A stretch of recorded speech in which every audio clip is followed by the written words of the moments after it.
Legal ਤੇ illegal session ਦੇ ਵਿੱਚ ਜਿਹੜੀ ਹੈ ਉਹ ਗੱਲ ਕੱਲ ਜ਼ਿਆਦਾ ਘੁੰਮਦੀ ਰਹੀ। ਫਾਈਨੈਂਸ਼ੀਅਲ 3 ਬਿਲਸ ਸੀਗੇ, ਤੁਹਾਡਾ ਸਰਕਾਰ ਦਾ ਪੱਖ ਸੀਗਾ ਕਿ ਬਿਲਸ ਅਸੀਂ ਭੇਜੇ ਸੀ, ਅਪਰੂਵਲ ਨਹੀਂ ਮਿਲੀ, ਤਾਂ ਹੁਣ ਇੱਕ ਵੱਡਾ ਟੇਕ ਜਿਹੜਾ ਤੁਹਾਡੇ ਵੱਲੋਂ ਲਿਆ ਗਿਆ ਕਿ ਅਸੀਂ ਸੁਪਰੀਮ ਕੋਰਟ ਜਾਵਾਂਗੇ। जब तक मानयोग गवर्नर साहब बिल ਨੂੰ ਪਾਸ ਕਰਕੇ ਨਹੀਂ ਭੇਜਦੇ ਉਦੋਂ ਤੱਕ ਤੁਸੀਂ ਉਹਨਾਂ ਨੂੰ ਵਿਧਾਨ ਸਭਾ 'ਚ ਇੰਟਰੋਡਿਊਸ ਨਹੀਂ ਕਰ ਸਕਦੇ, ਵਿਧਾਨ ਸਭਾ 'ਚ ਨਹੀਂ ਰੱਖ ਸਕਦੇ। ਔਰ ਜੇ ਅਸੀਂ ਉਸ ਕਰਜ਼ੇ ਨੂੰ ਠੀਕ ਕਰਨ ਦੀ ਯਤਨ ਕਰ ਰਹੇ ਹਾਂ, ਉਹਦੇ ਵਿੱਚ ਉਹ ਰੈਵਨਿਊ ਕਲੈਕਸ਼ਨ ਵਧਾਉਣ ਦੀ ਗੱਲ ਕਰ ਰਹੇ ਤਾਂ ਉੱਥੇ ਉਹ ਅੜਿੱਕਾ ਡਾ ਰਹੇ ਨੇ। ਜਿੱਥੇ ਵੀ ਦੇਸ਼ ਦੇ ਵਿੱਚ ਬੀਜੇਪੀ ਦੇ ਉਲਟ ਸਰਕਾਰਾਂ ਲੱਗੀਆਂ, ਚਾਹੇ ਮੈਂ ਗੱਲ ਪੱਛਮੀ ਬੰਗਾਲ ਦੀ ਕਰਾਂ, ਕੇਰਲਾ ਦੀ ਕਰਾਂ, ਦਿੱਲੀ ਦੇ ਐਲਜੀ ਦੀ ਗੱਲ ਕਰਾਂ, ਪੰਜਾਬ ਦੀ ਗਵਰਨਰ ਸਾਹਿਬ ਦੀ ਕਰਾਂ, ਉੱਥੇ ਹੀ ਗਵਰਨਰ ਸਾਹਿਬ ਐਕਟ ਕਰ ਰਹੇ ਨੇ। ਤਾਂ ਬਿੱਲ ਜਿਹੜੇ ਹੁਣ ਜੇ ਨਹੀਂ ਪਾਸ ਹੋਏ ਕਿਉਂਕਿ ਹੁਣ ਵਿੱਚ ਅੜਿੱਕਾ ਆ ਗਿਆ, ਕੀ ਉਹਦਾ ਕੋਈ ਪੰਜਾਬ ਨੂੰ ਨੁਕਸਾਨ ਹੋ ਰਿਹਾ? ਉਹਦਾ ਬਿੱਲ ਤਾਂ ਪੰਜਾਬ ਦੀ ਵਿਧਾਨ ਸਭਾ ਦੇ ਅੰਦਰ ਹੀ ਪਾਸ ਹੋਣਾ ਗਾ।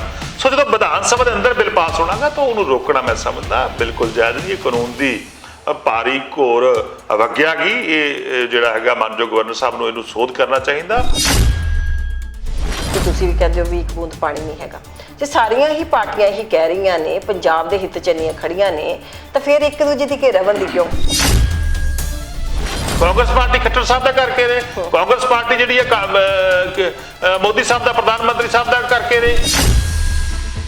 ਜਿੱਥੇ ਲੋਕਤੰਤਰ ਲਈ ਅੱਜ ਬੀਜੇਪੀ ਜਿਹੜੀ ਆ ਉਹ ਸਭ ਤੋਂ ਵੱਡਾ ਖਤਰਾ ਬਣ ਕੇ ਦਿਖਾਈ ਦੇ ਰਹੀ ਹੈ। ਔਰ ਲੋਕ 2024 ਦੀ ਇਲੈਕਸ਼ਨ ਦੇ ਅੰਦਰ ਬੀਜੇਪੀ ਨੂੰ ਬਹੁਤ ਤਕੜਾ ਝਟਕਾ ਦੇਣਗੇ ਔਰ ਬੀਜੇਪੀ ਨੂੰ ਸਭ ਕੁਝ ਸਿਖਾਉਣਗੇ ਤੇ ਦਿਮਾਗ ਟਿਕਾਣੇ ਕਰਨਗੇ ਬੀਜੇਪੀ ਦੇ।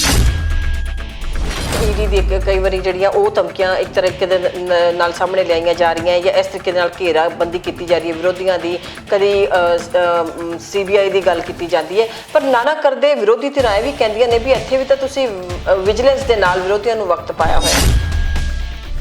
ਕੋਈ ਬਦਲਾਖੋਰੀ ਦੀ ਭਾਵਨਾ ਨਹੀਂ ਹੈਗੀ। ਬਿਲਕੁਲ ਜਿਹੜਾ ਦੋਸ਼ੀ ਆ, ਜਿਹਨੇ ਕਰਪਸ਼ਨ ਕੀਤੀ ਆ, ਜਿਹਨੇ ਨਸ਼ੇ ਵੇਚੇ ਨੇ, ਜਿਹਨੇ ਪੰਜਾਬ ਦੇ ਅੰਦਰ ਮਾਫੀਆ ਰਾਜ ਚਲਾਇਆ ਗਿਆ, ਚਾਹੇ ਉਹ ਟਰਾਂਸਪੋਰਟ ਦਾ ਮਾਫੀਆ, ਚਾਹੇ ਰੇਤ ਦਾ ਮਾਫੀਆ, ਚਾਹੇ ਸ਼ਰਾਬ ਦਾ ਮਾਫੀਆ, ਉਹ ਸਾਰਿਆਂ ਦੇ ਖਿਲਾਫ ਕਾਰਵਾਈ ਹੋਊਗੀ।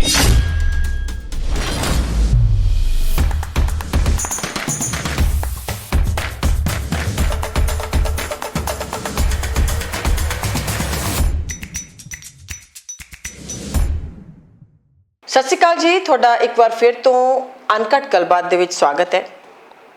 ਪੰਜਾਬ ਦੀ ਜਿਹੜੀ ਸਿਆਸਤ ਹੈ ਇਸ ਟਾਈਮ ਤੇ ਫਿਰ ਜਿਹੜਾ ਹੈ ਉਹਨੂੰ ਕਹਿ ਸਕਦੇ ਕਿ ਸੈਂਟਰ ਸਟੇਜ ਤੇ ਆਈ ਹੋਈ ਹੈ।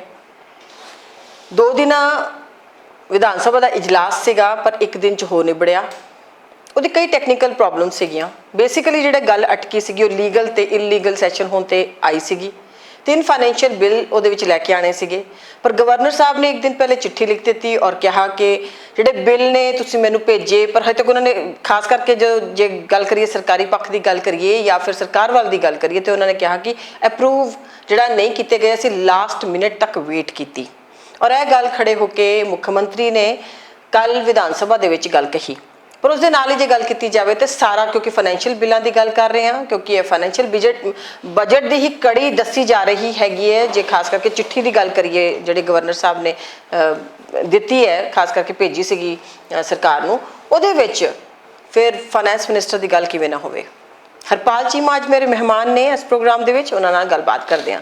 ਬਹੁਤ ਬਹੁਤ ਸਵਾਗਤ ਹੈ ਤੁਹਾਡਾ।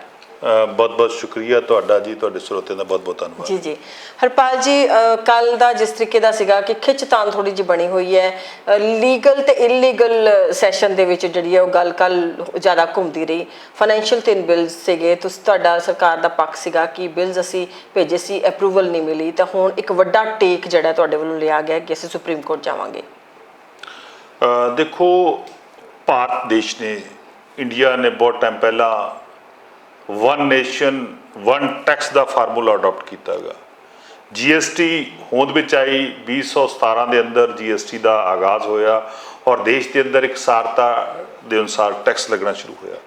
GST ਕੌਂਸਲ ਬਣੀ। GST ਕੌਂਸਲ ਦੀਆਂ 52ਵੀਂ 53ਵੀਂ ਜਿਹੜੀ ਮੀਟਿੰਗ ਸੀ, 52 ਤੋਂ ਜ਼ਿਆਦਾ ਜਿਹੜੀਆਂ ਮੀਟਿੰਗ ਨੇਗੀਆਂ ਉਹ ਹੋ ਚੁੱਕੀਆਂ ਨੇਗੀਆਂ। ਮੈਂ ਵੀ GST ਕੌਂਸਲ ਦਾ ਮੈਂਬਰ ਆਗਾ ਔਰ GST ਕੌਂਸਲ ਦੇ ਅੰਦਰ ਜੋ ਬਿੱਲ ਪਾਸ ਹੁੰਦੇ ਨੇਗੇ ਉਹ ਗਵਰਨਮੈਂਟ ਆਫ ਇੰਡੀਆ ਕੋਲੇ ਜਾਂਦੇ ਨੇਗੇ ਔਰ ਜੋ ਗਵਰਨਮੈਂਟ ਆਫ ਇੰਡੀਆ ਉਹਨਾਂ ਨੂੰ ਜਿਹੜੇ ਦੇਸ਼ ਦੀ ਪਾਰਲੀਮੈਂਟ ਦੇ ਵਿੱਚ ਲਿਆ ਕੇ ਕਾਨੂੰਨ ਬਣਾ ਕੇ ਦੇਸ਼ ਦੇ ਉੱਤੇ ਲਾਗੂ ਹੁੰਦੇ ਨੇਗੇ। ਸੋ ਉਸ ਬਿੱਲ ਨੂੰ ਰੈਕਟੀਫਾਈ ਕਰਨਾ ਹੁੰਦਾ, ਉਸ ਬਿੱਲ ਦੀ ਜਿਹੜੀ ਆ ਸਟੇਟ ਦੇ ਅੰਦਰ ਉਹਨੂੰ ਪ੍ਰਵਾਨ ਕਰਨਾ ਹੁੰਦਾ ਕਿ ਸਟੇਟ ਕਿੱਦਾਂ ਪ੍ਰਵਾਨ ਕਰਨਾ। ਸਾਰੇ ਸਟੇਟਾਂ ਨੇ ਕਰਨਾ, ਪੰਜਾਬ ਨਹੀਂ, ਸਾਰੇ ਸਟੇਟਾਂ ਨੇ ਕਰਨਾ ਹੁੰਦਾ। ਉਹ ਬਿੱਲ ਜਿਹੜਾ ਸੀ ਪੈਂਡਿੰਗ ਪਿਆ ਸੀ। ਖਾਸ ਕਰਕੇ ਮੈਂ ਜੇ ਕਹਾਂ ਆਨਲਾਈਨ ਗੇਮਿੰਗ ਦੇ ਉੱਤੇ 28% ਟੈਕਸ ਜਿਹੜਾ GST ਕੌਂਸਲ 'ਚ ਲੱਗਿਆ ਸੀ, ਉਹਦੇ ਉੱਤੇ ਐਕਟ ਬਣ ਕੇ ਤਿਆਰ ਹੋਣਾ ਸੀਗਾ। ਸੋ ਉਹ ਬਿੱਲ ਅਸੀਂ ਮਾਨਯੋਗ ਗਵਰਨਰ ਸਾਹਿਬ ਨੂੰ ਭੇਜਿਆ ਸੀ। ਇਸੇ ਤਰ੍ਹਾਂ FRBM ਕਿ ਕਰਜ਼ਾ ਦੀ ਦਰ ਕੀ ਹੋਣੀ ਚਾਹੀਦੀ ਹੈ, ਕਿੰਨੀ GDP, ਉਹ ਸਾਰਾ ਉਹਦੇ 'ਚ ਡਿਫਾਈਨ ਹੈਗਾ, ਉਹ ਬਿੱਲ ਭੇਜਿਆ ਸੀ। ਤੀਜਾ ਇੱਕ ਅਸੀਂ ਸਟੈਂਪ ਡਿਊਟੀ ਦੇ ਵਿੱਚ ਅਸੀਂ ਸੋਧ ਕਰਨਾ ਚਾਹੁੰਦੇ ਸੀਗੇ, ਉਹਦੇ 'ਚ ਵੀ ਸਾਨੂੰ ਇੱਕ ਮਾਲੀਆ, ਇੱਕ ਰੈਵਨਿਊ ਜਿਹੜਾ ਉਹ ਆਉਣਾ ਸੀਗਾ। ਉਹ ਤਿੰਨ ਜਿਹੜੇ ਅਹਿਮ ਬਿੱਲ ਸੀ ਅਸੀਂ ਮਾਨਯੋਗ ਗਵਰਨਰ ਸਾਹਿਬ ਨੂੰ ਇਨ ਟਾਈਮ ਭੇਜ ਦਿੱਤੇ ਸੀਗੇ। ਔਰ ਮਾਨਯੋਗ ਗਵਰਨਰ ਸਾਹਿਬ ਨੇ ਉਹਨਾਂ ਦੇ ਵਿੱਚੋਂ ਇੱਕ ਬਿੱਲ ਦੇ ਉੱਤੇ ਆਬਜੈਕਸ਼ਨ ਰਾਈਜ਼ ਕੀਤਾ ਸੀਗਾ। GST ਕੌਂਸਲ ਦੇ ਕੁਝ ਡਾਕੂਮੈਂਟ ਜਿਹੜੇ ਮੰਗੇ ਸੀ ਅਸੀਂ, ਉਹ ਵੀ ਵਿਦਿਨ ਟਾਈਮ ਜਿਹੜਾ ਮਾਨਯੋਗ ਗਵਰਨਰ ਸਾਹਿਬ ਨੂੰ ਅਸੀਂ ਵਾਪਸ ਭੇਜਤੇ। ਪਰ ਲੇਕਿਨ ਸਾਰਾ ਕੁਝ ਉਸ ਪ੍ਰਕਿਰਿਆ ਜਦੋਂ ਪੂਰੀ ਹੋ ਗਈ, ਜਦੋਂ ਸਾਰੀ ਪ੍ਰਕਿਰਿਆ ਪੂਰੀ ਹੋ ਗਈ, ਉਸ ਤੋਂ ਬਾਅਦ ਲਾਸਟ ਉੱਤੇ ਮਾਨਯੋਗ ਗਵਰਨਰ ਸਾਹਿਬ ਦਾ ਆਰਡਰ ਆ ਗਿਆ ਕਿ ਮੈਂ ਤਿੰਨੇ ਬਿੱਲ ਜਿਹੜੇ ਨੇ ਵਿਦਹੋਲਡ ਕਰ ਲਏ ਜੀ। ਫਿਰ ਵੀ ਉਸ ਤੋਂ ਬਾਅਦ ਵੀ ਫਾਰਮਲ ਜਿਹੜੀ ਅਸੀਂ ਰਿਕੁਐਸਟ ਮਾਨਯੋਗ ਗਵਰਨਰ ਸਾਹਿਬ ਨੂੰ ਕੀਤੀ ਕਿ ਬੜੇ ਪੰਜਾਬ ਦੀ ਆਰਥਿਕਤਾ ਦੇ ਲਈ ਔਰ ਦੇਸ਼ ਦੀ ਆਰਥਿਕਤਾ ਦੇ ਲਈ, ਦੇਸ਼ ਦੀ ਰੈਵਨਿਊ ਲਈ ਔਰ ਪੰਜਾਬ ਦੇ ਰੈਵਨਿਊ ਬਹੁਤ ਹੀ ਅਤੀ ਮਹੱਤਵਪੂਰਨ ਬਿੱਲ ਨੇ, ਸੋ ਇਹਨਾਂ ਨੂੰ ਕਿਰਪਾ ਕਰਕੇ ਪਾਸ ਕੀਤਾ ਜਾਵੇ। ਪਰ ਲੇਕਿਨ ਮਾਨਯੋਗ ਗਵਰਨਰ ਸਾਹਿਬ ਨੇ ਆਪਣੀ ਗੱਲ ਤੇ ਅੜੇ ਰਹੇ, ਆਪਣੀ ਗੱਲ ਤੇ ਬਜ਼ਿੱਦ ਰਹੇ, ਜਿੱਦ ਕਰਦੇ ਰਹੇ ਔਰ ਬਿੱਲ ਜਿਹੜੇ ਉਹ ਪਾਸ ਕਰਕੇ ਨਹੀਂ ਭੇਜੇ। ਜਦ ਤੱਕ ਮਾਨਯੋਗ ਗਵਰਨਰ ਸਾਹਿਬ ਬਿੱਲ ਨੂੰ ਪਾਸ ਕਰਕੇ ਨਹੀਂ ਭੇਜਦੇ, ਉਦੋਂ ਤੱਕ ਤੁਸੀਂ ਉਹਨਾਂ ਨੂੰ ਵਿਧਾਨ ਸਭਾ 'ਚ ਇੰਟਰੋਡਿਊਸ ਨਹੀਂ ਕਰ ਸਕਦੇ, ਵਿਧਾਨ ਸਭਾ 'ਚ ਨਹੀਂ ਰੱਖ ਸਕਦੇ।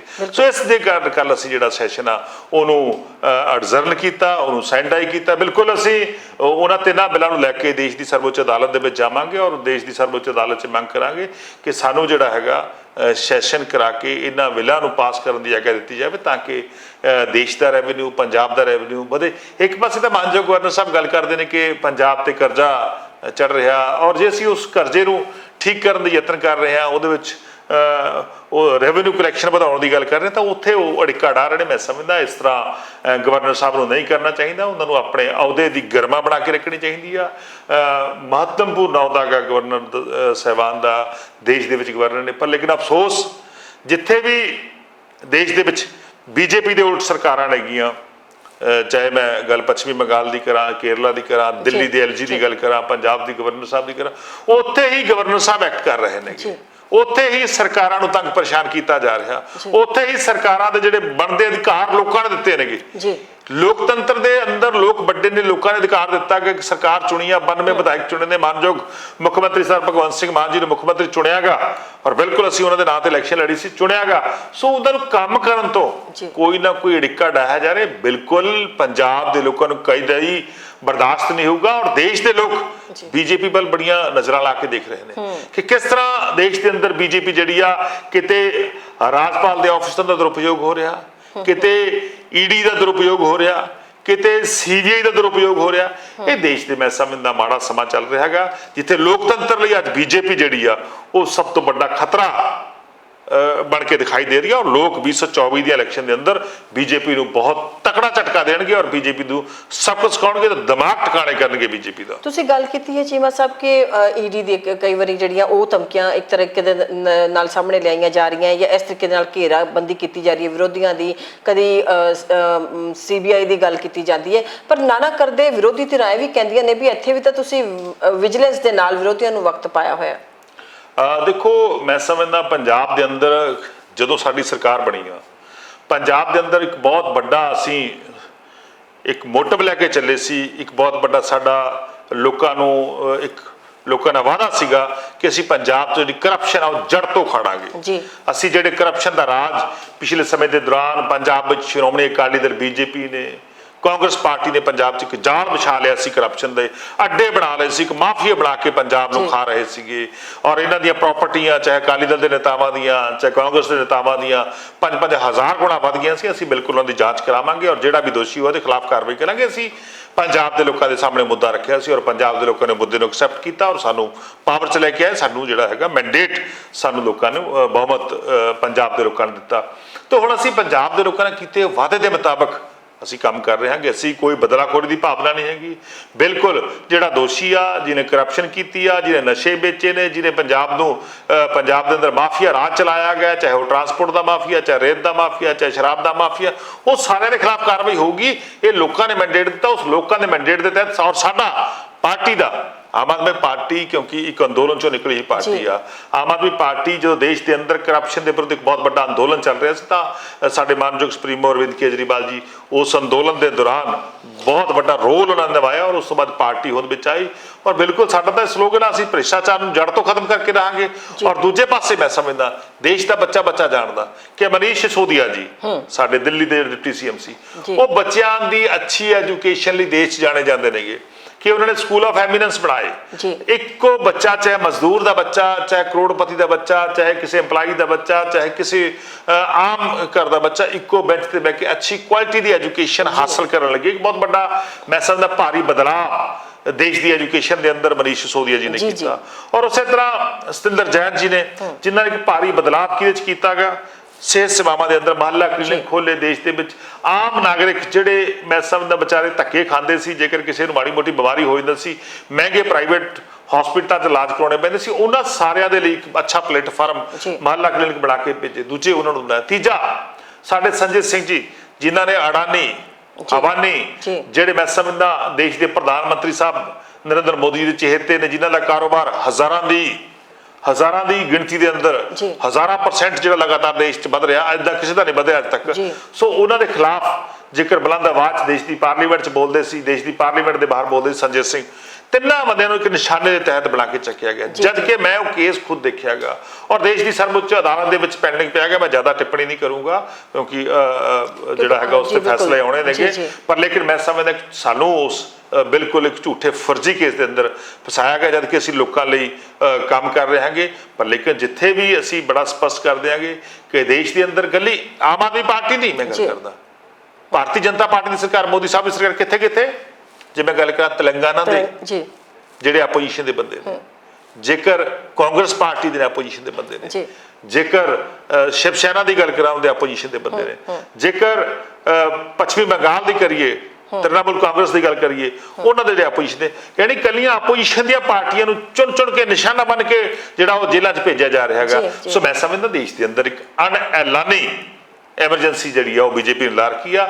ਜਦੋਂ ਵੀ ਕਦੇ ਦੇਸ਼ ਦੇ ਅੰਦਰ ਇਸ ਤਰ੍ਹਾਂ ਦੀ ਹਾਲਤ ਪੈਦਾ ਹੋਈ ਤਾਂ ਦੇਸ਼ ਦੇ ਲੋਕ ਅੱਗੇ ਆਏ ਨੇ, ਦੇਸ਼ ਦੇ ਲੋਕਾਂ ਨੇ ਫਰੰਟ ਤੇ ਆ ਕੇ ਖੇਡਿਆ ਗਿਆ ਔਰ ਦੇਸ਼ ਦੇ ਲੋਕ ਮੂੰਹ ਤੋੜ ਜਵਾਬ ਉਸ ਸਰਕਾਰ ਨੂੰ ਦਿੰਦੇ ਨੇ। ਪਹਿਲਾਂ ਦੇਸ਼ ਦੇ ਅੰਦਰ ਇੰਦਰਾ ਗਾਂਧੀ ਨੇ ਜਿਹੜੀ ਐਮਰਜੈਂਸੀ ਲਾਈ, ਕੀ ਕੀਤਾ ਲੋਕਾਂ ਨੇ?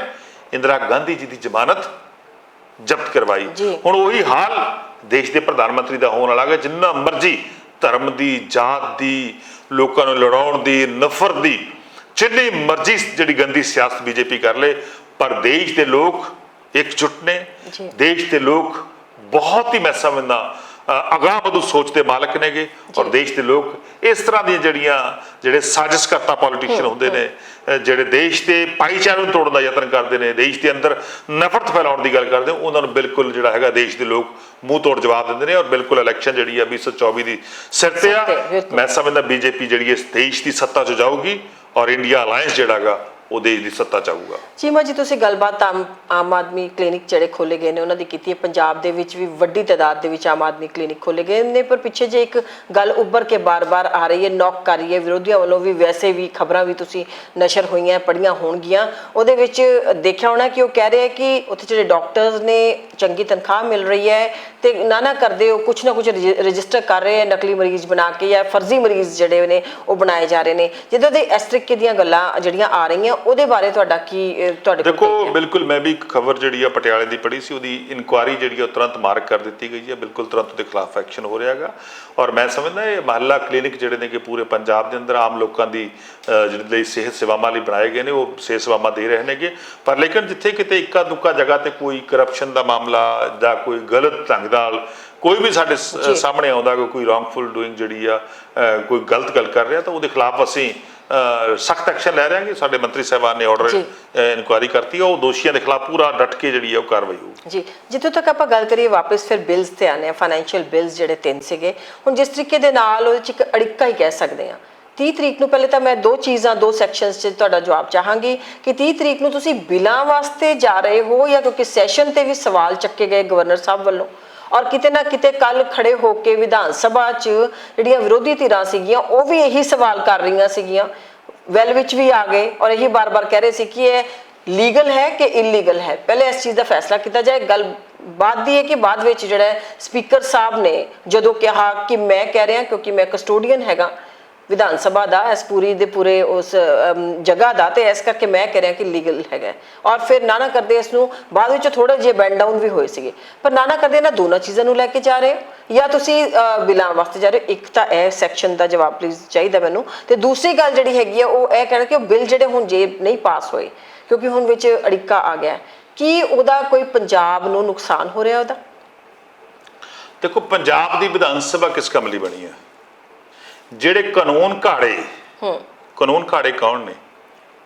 ਜਿਹੜੇ ਲੋਕਾਂ ਨੇ ਚੁਣ ਕੇ ਆਪਣੇ ਪ੍ਰਤੀਨਿਧ ਭੇਜੇ ਨੇ, ਜਿਹੜੇ ਐਮਐਲਏ ਭੇਜੇ ਨੇ ਕਿ ਉਹ ਕਾਨੂੰਨ ਦੇ ਘਾੜੇ ਨੇ। ਉਹ ਬੈਠ ਕੇ ਜੋ ਰਿਪੋਰਟਾਂ ਬਣਦੀਆਂ ਨੇ, ਜੋ ਕੋਈ ਲੈਜਿਸਲੇਸ਼ਨ ਹੋਂਦ ਵਿੱਚ ਆਉਂਦੀ ਆ, ਉਹਦਾ ਇੱਕ ਪਹਿਲਾ ਮੈਕੈਨਿਜ਼ਮ ਤਿਆਰ ਹੁੰਦਾ ਹੈਗਾ, ਆਫਿਸਰ ਤਿਆਰ ਕਰਦੇ ਨੇ। ਆਫਿਸਰ ਤਿਆਰ ਕਰਨ ਤੋਂ ਬਾਅਦ ਫਿਰ ਉਹ ਅਸੈਂਬਲੀ 'ਚ ਆਉਂਦੀ ਆ ਜਾਂ ਦੇਸ਼ ਦੀ ਪਾਰਲੀਮੈਂਟ 'ਚ ਆਉਂਦੀ ਹੈਗੀ।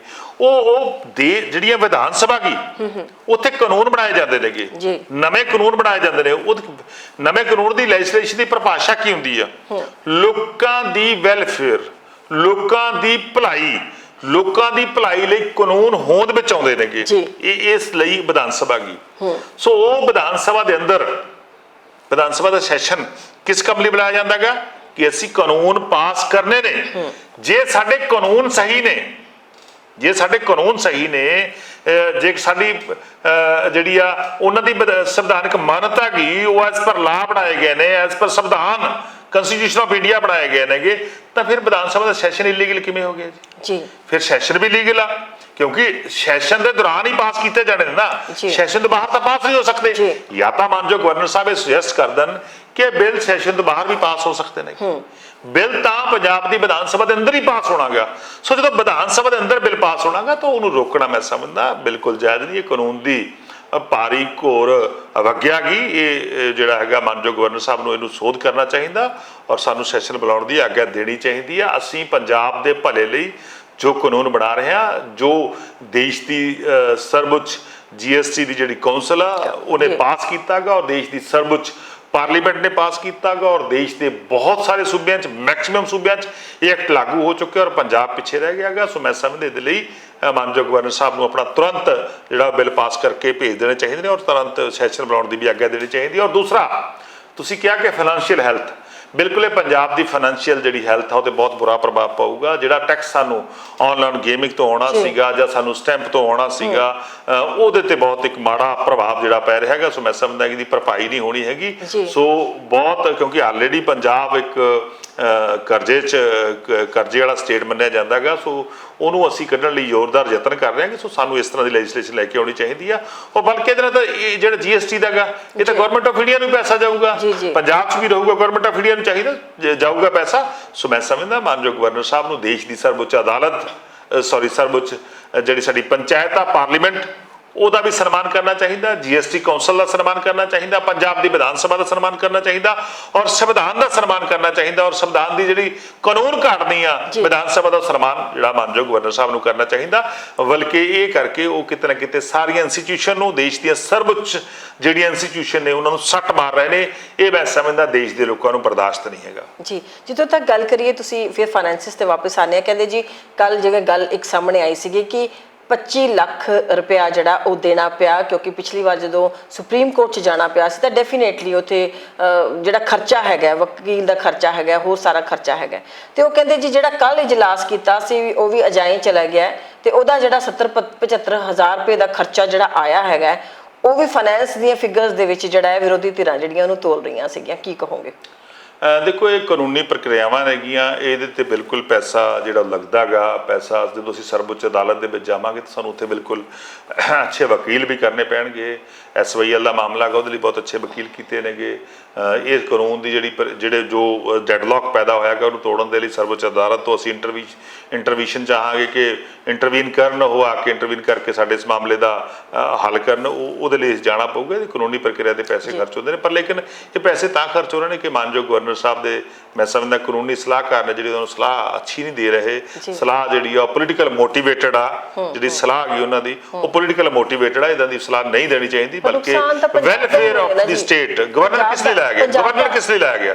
ਗਵਰਨਰ ਇਸ ਲਈ ਲਾਇਆ ਗਿਆ ਨਾ ਕਿ ਉਹ ਸਟੇਟ ਦੀ ਵੈਲਫੇਅਰ ਕਰੂਗਾ, ਸਟੇਟ ਦੇ ਹਿੱਤਾਂ ਨੂੰ ਪ੍ਰੋਟੈਕਟ ਕਰੂਗਾ, ਸਟੇਟ ਨੂੰ ਅੱਗੇ ਲੈ ਕੇ ਜਾਊਗਾ, ਸਟੇਟ ਦੀ ਇਕਨੋਮੀ ਲਈ ਕੰਮ ਕਰੂਗਾ, ਸਟੇਟ ਦੇ ਲੋਕਾਂ ਲਈ ਕੰਮ ਕਰੂਗਾ। ਪਰ ਲੇਕਿਨ ਇੱਥੇ ਉਲਟ ਹੋ ਰਿਹਾ, ਇੱਥੇ ਬੀਜੇਪੀ ਲਈ ਕੰਮ ਹੋ ਰਿਹਾ, ਬੀਜੇਪੀ ਦੀ ਆਈਡੀਓਲੋਜੀ ਲਈ ਕੰਮ ਹੋ ਰਿਹਾ, ਬੀਜੇਪੀ ਪਾਰਟੀ ਨੂੰ ਅੱਗੇ ਕਿਵੇਂ ਲੈ ਕੇ ਜਾਣਾ ਉਹਦੇ ਲਈ ਕੰਮ ਹੋ ਰਿਹਾ। ਸੋ ਮੈਂ ਸਮਝਦਾ ਮਾਨਯੋਗ ਗਵਰਨਰ ਸਾਹਿਬ ਨੂੰ ਗੁਰੇਜ਼ ਕਰਨਾ ਚਾਹੀਦਾ। ਉਹ ਬਹੁਤ ਹੀ, ਮੈਂ ਬਾਰ-ਬਾਰ ਕਹਿ ਰਿਹਾ ਕਿ ਬਹੁਤ ਹੀ ਸਰਵਉੱਚ ਅਹੁਦੇ ਤੇ ਬੈਠੇ ਨੇਗੇ, ਸੰਵਿਧਾਨਕ ਅਹੁਦੇ ਤੇ ਬੈਠੇ ਨੇਗੇ।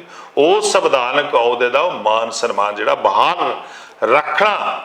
ਰੱਖਣਾ ਵੀ ਉਹਨਾਂ ਦੀ ਹੀ ਜ਼ਿੰਮੇਵਾਰੀ ਆ। ਪਰ ਵਿਰੋਧੀ ਧਿਰਾਂ ਕਹਿੰਦੀ ਹੈ ਜੀ ਕੱਲ ਵਾਲੇ ਦਾ ਜਿਹੜਾ ਖਰਚਾ ਜਿਹੜਾ ਉਹ ਅਜਾਈ ਚਲੇ ਗਿਆ। ਪਰ ਜਿਹੜੇ ਉਹਦੇ ਵਿੱਚ ਇੱਕ ਹੋਰ ਸਵਾਲ ਵੀ ਪੈਦਾ ਹੁੰਦਾ, ਕਿਉਂਕਿ ਜਦੋਂ ਵੀ ਇਜਲਾਸ ਲੱਗਦਾ ਤੇ ਜਿੰਨੇ ਵੀ ਉੱਥੇ ਮੈਂਬਰਸ ਆਉਂਦੇ ਉਹਨਾਂ ਨੂੰ ਵੀ ਉਹਦਾ ਆਣਾ ਜਾਣਾ ਭੱਤਾ ਜਿਹੜਾ ਇੱਕ ਹੈਗਾ, ਇੱਕ ਸਿਸਟਮ ਬਣਿਆ ਹੋਇਆ ਉਹ ਮਿਲਦਾ। ਕੀ ਕੱਲ ਛੱਡਣਗੇ ਕੁਝ ਸਰਕਾਰੀ ਧਿਰ ਵਾਲੇ ਤਾਂ ਘੱਟੋ ਘੱਟ ਆਪ ਛੱਡਣਗੇ? ਕੀ ਹਿਸਾਬ ਕਿਤਾਬ ਹੋਏਗਾ ਜੀ?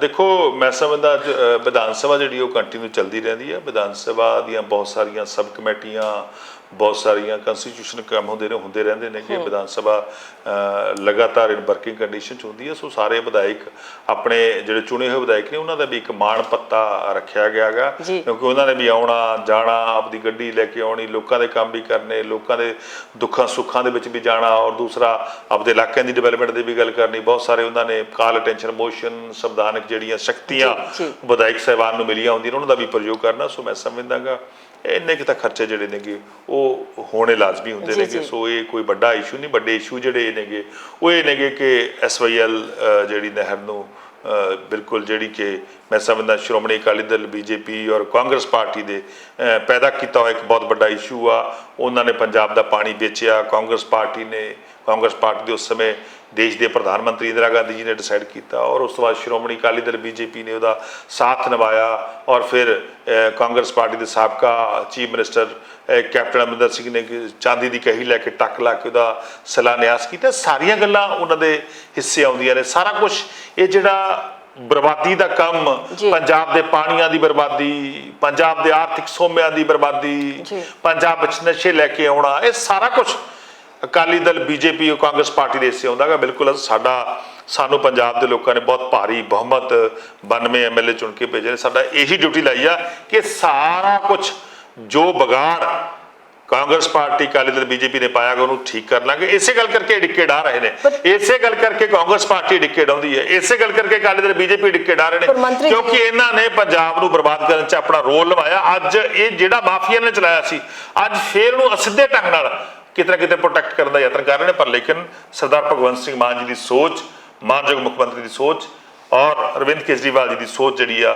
ਉਹਦੇ ਤੇ ਪਹਿਰਾ ਦਿੰਦੇ ਹੋਏ ਅਸੀਂ ਇਹ ਸਾਰੀਆਂ ਕੁਰੀਤੀਆਂ, ਸਾਰੀਆਂ ਜਿਹੜਾ ਵਿਗਾੜ ਪਾਇਆ ਉਹਨੂੰ ਠੀਕ ਕਰਾਂਗੇ। ਪਰ ਮੰਤਰੀ ਜੀ, ਜਿੱਥੋਂ ਤੱਕ SYL ਦੀ ਗੱਲ ਕਰੀਏ ਤਾਂ ਉਹ ਕਹਿੰਦੇ ਜੀ ਇੱਕ ਪਾਸੇ ਵਿਰੋਧੀ ਲਗਾਤਾਰ ਕਹਿ ਰਹੇ ਨੇ ਕਿ ਤੁਸੀਂ ਸੁਪਰੀਮ ਕੋਰਟ ਦੇ ਵਿੱਚ ਜਿਹੜਾ ਬਹੁਤ ਢਿੱਲਾ ਰਵੱਈਆ ਸੀਗਾ, ਤੁਸੀਂ ਸਾਡੇ ਤੇ ਥੋਪਤਾ ਵੀ, ਜਿਹੜਾ ਅਸੀਂ ਤਾਂ ਮਤਲਬ ਕਿ ਵਿਰੋਧੀ ਧਿਰਾਂ ਜਿਹੜੀਆਂ ਨੇ ਉਹ ਨਹੀਂ ਬਣਾਉਣ ਦੇ ਰਹੀਆਂ, ਉਹ ਕੰਮ ਹੋਣ ਨਹੀਂ ਦੇ ਰਹੀਆਂ। ਤੇ ਉਹਨਾਂ ਨੇ ਬਾਰ-ਬਾਰ ਕਿਹਾ ਕਿ ਇਹਦਾ ਮਤਲਬ ਅਸੀਂ ਇਹ ਵੀ ਅਸੀਂ ਨਹੀਂ ਬਣਾਉਣ ਦੇ ਰਹੇ, ਜਾਂ ਇਹਦਾ ਮਤਲਬ ਇਹ ਕਿ ਇਹਦਾ ਤੁਹਾਡਾ ਮਤਲਬ ਇਹ ਨਿਕਲ ਕੇ ਆਉਂਦਾ ਹੈ ਕਿ ਤੁਸੀਂ ਜਿਹੜਾ ਹੈਗਾ ਸਾਡੇ ਤੇ ਪਾ ਰਹੇ ਹੋ ਪਰ ਤੁਸੀਂ ਬਣਾਉਣਾ ਚਾਹੁੰਦੇ ਹੋ। ਦੂਸਰੇ ਪਾਸੇ ਜਿਹੜਾ SYL ਦੀ ਜੇ ਗੱਲ ਕਰੀਏ ਤਾਂ SYL ਨੂੰ ਲੈ ਕੇ ਜਿਸ ਤਰੀਕੇ ਦੀ ਬਹਿਸਾਂ ਦੀਆਂ ਗੱਲਾਂ ਹੋ ਰਹੀਆਂ ਸੀਗੀਆਂ, ਫਿਰ ਉਹਦੇ ਨਾਲ ਜਿੱਥੇ ਤੱਕ ਤੁਸੀਂ ਗੱਲ ਕੀਤੀ ਹੈ ਹਰਿਆਣਾ ਦੇ ਵਿੱਚ ਤੁਹਾਡੇ ਜਿਹੜੇ ਇੱਕ ਵੱਡੇ ਲੀਡਰ ਨੇ, MP ਨੇ, ਉਹਨਾਂ ਨੇ ਜਾ ਕੇ ਉੱਥੇ ਜਿਹੜੀ ਇੱਕ ਬਿਆਨ ਦਿੱਤਾ ਹੈ ਕਿ ਦੋਨਾਂ ਨੂੰ ਹੀ ਚਾਹੀਦਾ ਹੈ। ਉਹ ਸਭ ਦਾ ਜਿਹੜਾ ਹੈਗਾ ਤੁਹਾਨੂੰ ਲੱਗਦਾ ਨਹੀਂ ਕਿਤੇ ਕਨਫਿਊਜ਼ਨ ਪੈਦਾ ਕਰ ਰਿਹਾ? ਦੇਖੋ, ਕੋਈ ਕਨਫਿਊਜ਼ਨ ਨਹੀਂ ਕਿਸੇ ਕਿਸਮ ਦਾ। ਆਮ ਆਦਮੀ ਪਾਰਟੀ ਦੀ ਬਿਲਕੁਲ ਸਪਸ਼ਟ ਸਾਡਾ ਵਿਚਾਰ ਆ, ਸਾਡੇ ਮਾਨਯੋਗ ਮੁੱਖ ਮੰਤਰੀ ਸਾਹਿਬ ਦਾ ਬਿਲਕੁਲ ਸਪਸ਼ਟ ਇਹਦੇ ਤੇ ਇੱਕ ਸਟੈਂਡ ਹੈਗਾ ਕਿ ਪੰਜਾਬ ਦਾ ਪਾਣੀ ਪੰਜਾਬ ਲਈ ਆ, ਪੰਜਾਬ ਲਈ ਰਹੂਗਾ। ਇੱਕ ਵੀ ਬੂੰਦ ਕਿਸੇ ਵੀ ਸੂਬੇ ਲਈ ਸਾਡੇ ਕੋਲ ਹੈ ਹੀ ਨਹੀਂ ਜੀ। ਪੰਜਾਬੀ ਤਾਂ ਬਹੁਤ ਵੱਡੇ ਦਿਲ ਦੇ ਨੇਗੇ, ਸਾਡੇ ਕੋਲ ਪਾਣੀ ਹੈ ਹੀ ਨਹੀਂ। ਜੇ ਸਾਡੇ ਕੋਲ ਪਾਣੀ ਹੋ ਦੇ ਸਾਡੇ ਕੋਲ ਤਾਂ ਸੂਬੇ ਦੇ ਲਈ, ਇੱਕ ਸੂਬੇ ਦੀ ਇੱਕ ਵੀ ਬੂੰਦ ਸਾਡੇ ਕੋਲ ਹੈ ਨਹੀਂ। ਸੋ ਬਿਲਕੁਲ ਕੋਈ ਵੀ ਪਾਣੀ ਕਿਸੇ ਵੀ ਸੂਬੇ ਨੂੰ ਨਹੀਂ ਜਾਊਗਾ, ਇੱਕ ਪਾਣੀ ਰਹੂਗਾ। ਬਲਕਿ ਜਿਹੜੇ ਬੰਦੇ ਝੂਠ ਪ੍ਰਚਾਰ ਕਰ ਰਹੇ ਨੇ, ਅਕਾਲੀ ਦਲ, BJP ਵਾਲੇ, ਕਾਂਗਰਸ ਪਾਰਟੀ, ਝੂਠ ਦਾ ਪ੍ਰਚਾਰ ਕੀਤਾ ਜਾ ਰਿਹਾ ਹੈਗਾ। ਤੇ ਮੈਂ ਫਿਰ ਦੁਹਰਾ ਰਿਹਾ ਕਿ SYL ਕਦੋਂ ਨਿਕਲੀ ਸੀ? ਨੀਂਹ ਪੱਥਰ ਕਿਹਨੇ ਰੱਖਿਆ ਸੀ? ਸਰਕਾਰਾਂ ਕਿਹਦੀਆਂ ਸੀ? ਅਕਾਲੀ ਦਲ ਬੀਜੇਪੀ ਦੀ ਸਰਕਾਰ ਸੀ, ਕਾਂਗਰਸ ਪਾਰਟੀ ਦੀ ਸਰਕਾਰ ਸੀ ਉਸ ਸਮੇਂ ਕਾਂਗਰਸ ਪਾਰਟੀ ਦੀ ਸਰਕਾਰ ਸੀ। ਸੋ ਇਹ ਸਾਰਾ ਕੁਝ ਇਹਨਾਂ ਦੇ ਹਿੱਸੇ ਆਉਂਦਾਗਾ। ਮੈਂ ਸਪਸ਼ਟ ਕਰ ਦਾਂਗਾ, ਪੰਜਾਬ ਦਾ ਪਾਣੀ ਪੰਜਾਬ ਲਈ ਆ, ਬਿਲਕੁਲ ਇੱਕ ਵੀ ਬੂੰਦ ਸਾਡੇ ਕੋਲੇ ਫਾਲਤੂ ਨਹੀਂ, ਨਾ ਹੀ ਦੇਵਾਂਗੇ, ਨਾ ਹੀ ਕੋਈ ਇਸ ਤਰ੍ਹਾਂ ਦੀ ਨਹਿਰ ਕੱਢਣ ਦੀ ਆਗਿਆ ਹੋਊਗੀ। ਬਿਲਕੁਲ ਇਹ ਸਪਸ਼ਟ ਸਿੱਧਾ ਸਟੈਂਡ ਜਿਹੜਾ ਮਾਨਯੋਗ ਮੁੱਖ ਮੰਤਰੀ ਸਰਦਾਰ ਭਗਵੰਤ ਸਿੰਘ ਮਾਨ ਜੀ ਨੇ ਪੰਜਾਬ ਦੇ ਲੋਕਾਂ ਦੇ ਸਾਹਮਣੇ ਵੀ ਰੱਖਿਆ ਔਰ ਦੇਸ਼ ਦੀ ਸਰਵਉੱਚ ਅਦਾਲਤ ਦੇ ਵਿੱਚ ਵੀ ਰੱਖਿਆ ਔਰ ਜਿਹੜੀ ਮੋਨੀਟਰਿੰਗ ਕਮੇਟੀ ਬਣੀ ਸੀ ਉਹਦੇ ਵਿੱਚ ਵੀ ਰੱਖਿਆ। ਪਿਛਲੇ ਦਿਨੀ ਅਸੀਂ ਦੇਖਿਆ ਕਿ ਬੀਜੇਪੀ ਉਹ ਵੀ ਇਹੀ ਗੱਲ ਕਹਿ ਰਹੀ ਹੈ, ਨਾ ਕਰਦੇ ਵੀ ਪਾਣੀ ਸਾਡੇ ਕੋਲ ਇੱਕ ਬੂੰਦ ਨਹੀਂ ਅਸੀਂ ਦੇਵਾਂਗੇ ਨਹੀਂ। ਪੰਜਾਬ ਸਾਡਾ ਸਟੈਂਡ ਹੈ। ਜਾਖੜ ਸਾਹਿਬ ਨੇ ਇਹੀ ਕਿਹਾ, ਜਿਹੜੇ ਪ੍ਰਧਾਨ ਨੇ ਇਸ ਟਾਈਮ ਮੌਜੂਦਾ ਪ੍ਰਧਾਨ ਨੇ ਬੀਜੇਪੀ ਦੇ। ਜੇ ਗੱਲ ਕਰੀਏ ਅਕਾਲੀ ਦਲ ਦੀ, ਕੁਰਸੀਆਂ ਲਾ ਕੇ ਬਹਿ ਗਏ ਸੀਗੇ ਜਦੋਂ ਸੀਐਮ ਦਾ ਘਰ ਘੇਰਨ ਆਉਣਾ ਸੀ, ਜਾਂ ਉਹਨਾਂ ਨਾਲ ਕਹਿੰਦੇ ਸੀ ਗੱਲਬਾਤ ਕਰਨੀ ਹੈ, ਬਹਿਸ ਕਰਨੀ ਹੈ, ਤੇ ਇੱਕ ਤੇ ਸੁਖਬੀਰ ਬਾਦਲ ਬਹਿ ਗਏ ਸੀ ਪ੍ਰਧਾਨ ਅਕਾਲੀ ਦਲ ਦੇ, ਤੇ ਦੂਸਰੇ ਪਾਸੇ ਖਾਲੀ ਰੱਖੀ ਸੀ ਵੀ ਇੱਥੇ ਆ ਕੇ ਸਾਡੇ ਨਾਲ ਬਹਿਸ ਕਰ ਲੈਣ। ਜੇ ਉਹਦੇ ਬਾਅਦ ਗੱਲ ਕਰ ਲਈਏ, ਤੁਸੀਂ ਵੀ ਕਹਿੰਦੇ ਹੋ ਵੀ ਇੱਕ ਬੂੰਦ ਪਾਣੀ ਨਹੀਂ ਹੈਗਾ। ਜੇ ਸਾਰੀਆਂ ਹੀ ਪਾਰਟੀਆਂ ਇਹੀ ਕਹਿ ਰਹੀਆਂ ਨੇ, ਪੰਜਾਬ ਦੇ ਹਿੱਤ 'ਚ ਇੰਨੀਆਂ ਖੜੀਆਂ ਨੇ, ਤਾਂ ਫਿਰ ਇੱਕ ਦੂਜੇ ਦੀ ਘੇਰਾਬੰਦੀ ਕਿਉਂ? ਦੇਖੋ, ਜਦੋਂ ਇਸ਼ੂ ਕ੍ਰੀਏਟ ਹੋਇਆ, ਜਦੋਂ ਇਸ਼ੂ ਪੈਦਾ ਹੋਇਆ, ਉਸ ਸਮੇਂ ਆਮ ਆਦਮੀ ਪਾਰਟੀ ਹੋਂਦ ਵਿੱਚ ਨਹੀਂ ਸੀ। ਉਸ ਸਮੇਂ ਅਕਾਲੀ ਦਲ ਬੀਜੇਪੀ ਕਾਂਗਰਸ ਪਾਰਟੀ ਸੀ। ਇਹਨਾਂ ਦਾ ਜਿਹੜਾ ਆਈਡੀਓਲੋਜੀਕਲੀ ਇਹਨਾਂ ਨੇ ਪੰਜਾਬ ਨਾਲ ਖੜਨਾ ਸੀਗਾ। ਉਸ ਸਮੇਂ ਇਹਨਾਂ ਨੇ ਪੰਜਾਬ ਨੂੰ ਪਿੱਠ ਦਿਖਾਈ। ਜਦੋਂ ਇਸ਼ੂ ਖੜਾ ਹੋਇਆ, ਉਸ ਸਮੇਂ ਇਹਨਾਂ ਨੇ ਨਿੱਜੀ ਹਿੱਤਾਂ ਲਈ, ਕਿਸੇ ਨੇ ਜ਼ਮੀਨ ਲੈ ਲਈ ਗੁੜਗਾਉਂ ਦੇ ਅੰਦਰ, ਕਿਸੇ ਨੇ ਕੋਈ ਜਾਗੀਰ ਲੈ ਲਈ, ਕਿਸੇ ਨੇ ਕੋਈ ਪੈਸੇ ਲੈ ਲਏ। ਇਸ ਤਰ੍ਹਾਂ ਦੇ ਜਿਹੜੇ ਕੰਮ ਨੇ ਉਦੋਂ ਕਰਕੇ ਨਹਿਰ ਕੱਢਣ ਦੀ ਆਗਿਆ ਦਿੱਤੀ ਆ।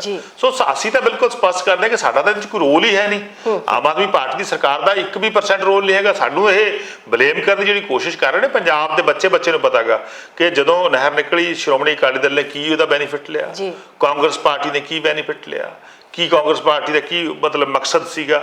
ਸੋ ਸਾਰਾ ਕੁਝ ਪੰਜਾਬ ਦੇ ਲੋਕਾਂ ਦੇ ਵਿੱਚ ਹੈਗਾ। ਸੋ ਮੈਂ ਬੜਾ ਸਪਸ਼ਟ ਕਰ ਦਾਂਗਾ, ਇੱਕ ਵਾਰ ਫਿਰ ਦੁਹਰਾਉਣਾਗਾ, ਇਹ ਸਾਰਾ ਇਸ਼ੂ ਜਿਹੜਾ ਗਾ ਉਹ ਅਕਾਲੀ ਦਲ ਬੀਜੇਪੀ ਔਰ ਕਾਂਗਰਸ ਪਾਰਟੀ ਨੇ ਖੜਾ ਕੀਤਾਗਾ ਔਰ ਨਹਿਰ ਦੀ ਆਗਿਆ ਵੀ ਦਿੱਤੀ ਹੈ। ਪਰ ਲੇਕਿਨ ਅਸੀਂ ਸਪਸ਼ਟ ਦੱਸਦੇ ਹਾਂ ਕਿ ਇੱਕ ਵੀ ਬੂੰਦ ਨਾ ਪਾਣੀ ਦੀ ਹੈ, ਨਾ ਜਾਣ ਦੇਵਾਂਗੇ।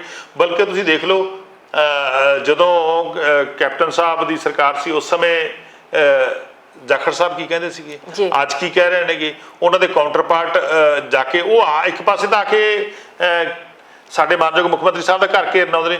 ਉਹਨਾਂ ਨੂੰ ਚਾਹੀਦਾਗਾ, ਜਾਖੜ ਸਾਹਿਬ ਨੂੰ, ਜਾ ਕੇ ਖੱਟੜ ਸਾਹਿਬ ਦਾ ਘਰ ਨਾਲ ਆ 100 ਮੀਟਰ ਦੀ ਦੂਰੀ ਤੇ ਨਹੀਂ ਹੈਗਾ, 100 ਮੀਟਰ ਦੀ ਦੂਰੀ ਤੇ ਖੱਟੜ ਸਾਹਿਬ ਦਾ ਘਰ ਆ। ਜਾ ਕੇ ਘਰ ਬੀਜੇਪੀ ਜਿਹੜੀ ਆ, ਪੰਜਾਬ ਇਕਾਈ ਬੀਜੇਪੀ ਜਿਹੜੀ ਆ, ਉਹ ਖੱਟੜ ਸਾਹਿਬ ਦਾ ਘਰ ਘੇਰੇ। ਸ਼੍ਰੋਮਣੀ ਅਕਾਲੀ ਦਲ ਖੱਟੜ ਸਾਹਿਬ ਦਾ ਘਰ ਘੇਰੇ, ਕਾਂਗਰਸ ਪਾਰਟੀ ਖੱਟੜ ਸਾਹਿਬ ਦਾ ਘਰ ਘੇਰੇ, ਕਾਂਗਰਸ ਪਾਰਟੀ ਜਿਹੜੀ ਆ ਮੋਦੀ ਸਾਹਿਬ ਦਾ, ਪ੍ਰਧਾਨ ਮੰਤਰੀ ਸਾਹਿਬ ਦਾ ਘਰ ਘੇਰੇ, ਬੀਜੇਪੀ ਪੰਜਾਬ ਇਕਾਈ, ਅਕਾਲੀ ਦਲ ਦੀ ਪੰਜਾਬ ਇਕਾਈ, ਇਹ ਸਾਰੇ ਜਾ ਕੇ ਦੇਸ਼ ਦੇ ਪ੍ਰਧਾਨ ਮੰਤਰੀ ਸਾਹਿਬ ਦੇ ਸਾਹਮਣੇ ਕਿਉਂ ਨਹੀਂ ਬਹਿੰਦੇ? ਇੱਥੋਂ ਪਤਾ ਲੱਗਦਾ ਕਿ ਇਹ ਜਾਣ-ਬੁੱਝ ਕੇ ਇਸ਼ੂ ਨੂੰ ਡਾਇਵਰਟ ਕਰ ਰਹੇ ਨੇਗੇ, ਜਦ ਕਿ ਪੰਜਾਬ ਸਰਕਾਰ ਬਿਲਕੁਲ ਸਪਸ਼ਟ ਕਹਿਣਾਗਾ ਕਿ ਪੰਜਾਬ ਦੇ ਪਾਣੀਆਂ ਨਾਲ, ਪੰਜਾਬ ਦੇ ਲੋਕਾਂ ਨਾਲ ਡਟ ਕੇ ਚਟਾਨ ਵਾਂਗ ਖੜੀ ਆ। ਜੋ ਵੀ ਕੁਝ ਕਰਨਾ ਪਿਆ ਅਸੀਂ ਕਰਾਂਗੇ, ਇੱਕ ਵੀ ਬੂੰਦ ਪਾਣੀ ਦੀ ਬਾਹਰ ਨਹੀਂ ਜਾਣ ਦੇਵਾਂਗੇ। ਲਾਸਟ ਸਵਾਲ ਹੈ ਮੇਰਾ, ਆਖਰੀ ਸਵਾਲ ਹੈ ਤੁਹਾਨੂੰ ਮੰਤਰੀ ਸਾਹਿਬ।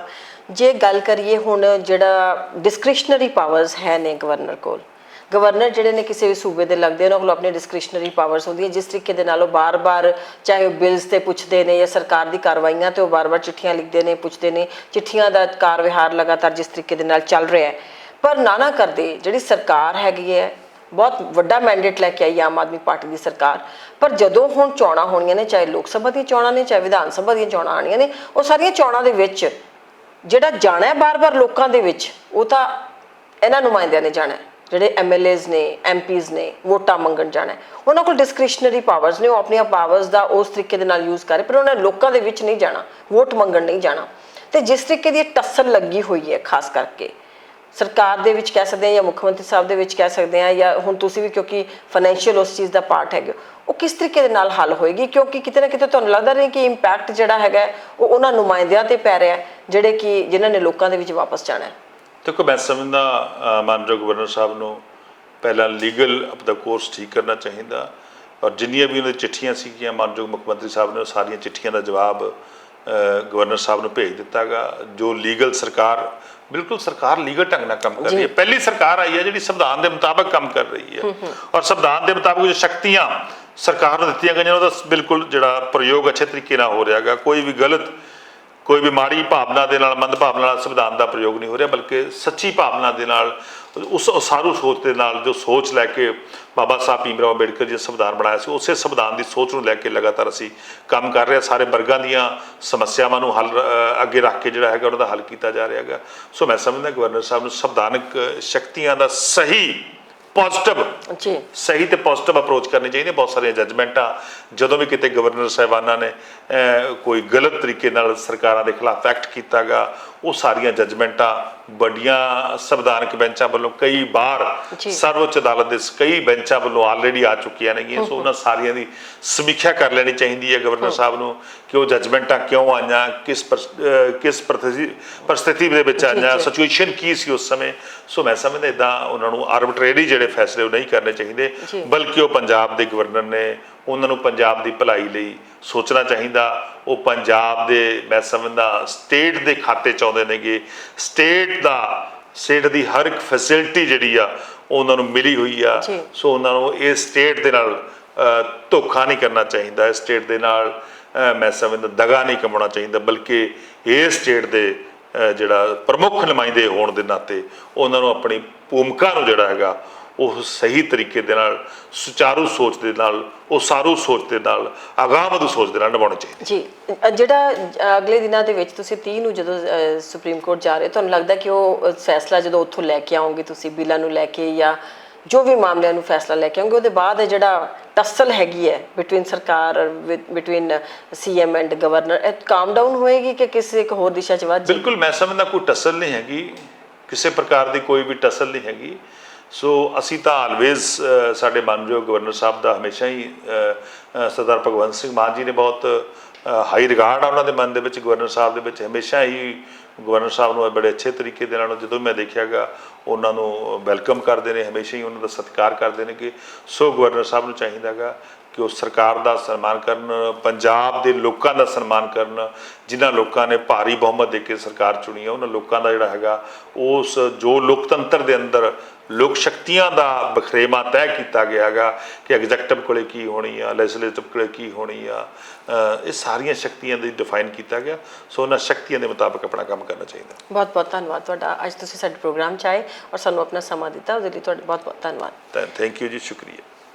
ਇਹ ਸਾਡੇ ਨਾਲ ਸੀਗੇ ਪੰਜਾਬ ਦੇ ਵਿੱਤ ਮੰਤਰੀ ਹਰਪਾਲ ਚੀਮਾ, ਫਾਈਨੈਂਸ ਮਿਨਿਸਟਰ ਨੇ ਪੰਜਾਬ ਦੇ, ਔਰ ਉਹਨਾਂ ਨੇ ਬੜੀ ਤਫਸੀਲ ਦੇ ਨਾਲ ਸਾਡੇ ਨਾਲ ਗੱਲਬਾਤ ਕੀਤੀ ਹੈ। ਖਾਸ ਕਰਕੇ ਵਿਧਾਨ ਸਭਾ ਦਾ ਜਿਹੜਾ ਇਜਲਾਸ ਹੁਣ ਹੋਇਆ ਔਰ ਸੈਂਡਾਈ ਕਰ ਦਿੱਤਾ ਗਿਆ ਔਰ ਸੁਪਰੀਮ ਕੋਰਟ ਤੱਕ ਜਾਣ ਦੀਆਂ ਗੱਲਾਂ ਬਾਤਾਂ ਹੋਈਆਂ। ਉਹਨਾਂ ਨੇ ਕਿਹਾ ਕਿ ਕਾਨੂੰਨ ਦੇ ਮੁਤਾਬਕ ਜਿਹੜੀ ਹੈ ਸਰਕਾਰ ਕੰਮ ਕਰ ਰਹੀ ਹੈ। ਆਮ ਆਦਮੀ ਪਾਰਟੀ ਦੀ ਸਰਕਾਰ आई है और मैंडेट वड्डा लैके आई है और बिल्कुल कानून के मुताबिक चल रही है। जितों तक गवर्नर साहब की गल है, उन्होंने थोड़ा जिहा अपना कोर्स जिहड़ा हैगा लॉ का कोर्स जिहड़ा सीधा करना चाहिए या उस ते थोड़ा जिहा नज़र मारनी चाहिए, क्योंकि पंजाब दे विच बैठे ने, पंजाब के गवर्नर ने, तो उन्होंने स्टेट हितां की भी गल जरूर करनी चाहिए। पर उस दे नाल उन्होंने यह भी कहा कि बिल्कुल विधान सभा लीगल हैगी है, तां ही करके उत्थे कोई भी बिल लियाए जाने सीगे और लिया के उन्होंने पास किया जाना सी।